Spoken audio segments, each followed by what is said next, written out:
কুকুরের হামলায় একাধিক ছাগলের মৃত্যু, কেঁদে কেঁদে অসুস্থ হয়ে পড়ল বৃদ্ধা। ঘটনাটি বাঘমুন্ডি থানার তন্তুরি গ্রামে।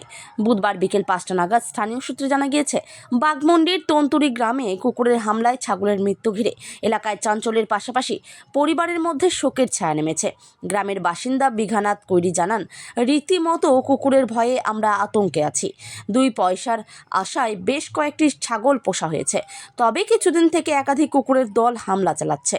কয়েকদিনের মধ্যে তন্তুরি, মার্চা, বিদ্রি সহ বেশ কয়েকটি গ্রামে কুকুরের হামলায় একাধিক ছাগলের মর্মান্তিক মৃত্যু হয়েছে। তিনি আরও বলেন, এই সমস্যার সমাধানে স্থানীয় পঞ্চায়েত, বন দপ্তর সহ প্রাণী বন্ধুদের মৌখিকভাবে জানিয়েও কিছু লাভ হয়নি। পরিবার সূত্রে খবর, এই ঘটনার জেরে বাড়ির 65 বছরের বৃদ্ধা ঠাকুমা চরম অসুস্থ হয়ে পড়েছে। যদিও সে আগে থেকেই ক্যান্সার পীড়িতা, ছাগলকে লালন পালনের মধ্য দিয়ে নিজেকে খুইয়ে রাখত। আচ্ছা, কি হয়েছে ঘটনাটা?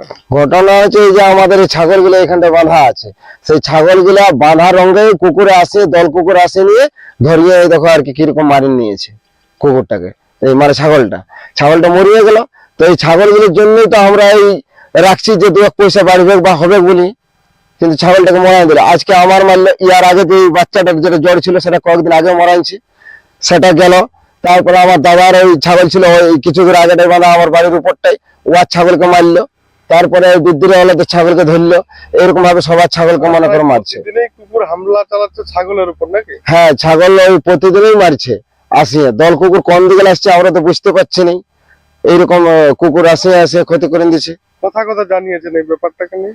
এই ব্যাপারটা যেমন সেদিন মার্চা ওনারা বললো, মার্কেট আসে গোলমাল করলো যে আমাদের বলছে বাঁধা ছিল আর কুকুরে ওদের ধরলো। তা আমি বললি, ভাই তোরা এরকম কেন করছিস, এটা ভালো হয়ে কর। ওরা বলছে কিনা আমরা হুলিয়া করবো। তো হুলিয়া মানে কি বলছি, না বলছে কুকুরকে আমরা ঢাড়াই আজ ঝাড়খণ্ড দিকে লিখবো। তো আমি বলছি কাকু জানাইছিস? বলছে না জানাই নাই।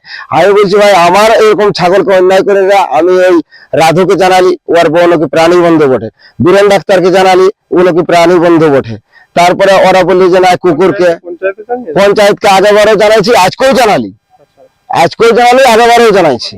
ওটা লিখিত না মৌখিক জানিয়েছেন? না, লিখিত দিন অবশ্য, মৌখিক জানাইছি। হ্যাঁ, মৌখিক জানাইছি।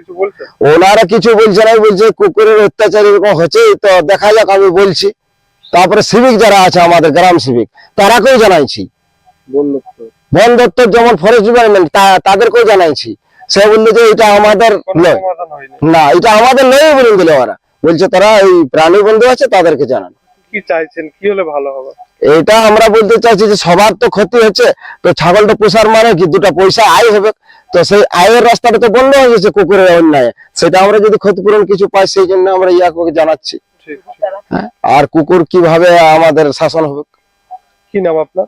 আমার নাম বিঘানাথ কৈরি, বাড়ি তন্তুরি। এই যে জায়গায় ঘটনাটা হয়েছে এই জায়গাটা আমরা ঘুটুয়াটি বলে এইখানটায় আছি, বসবাস করি, তন্তুরিরই বটি আমরা।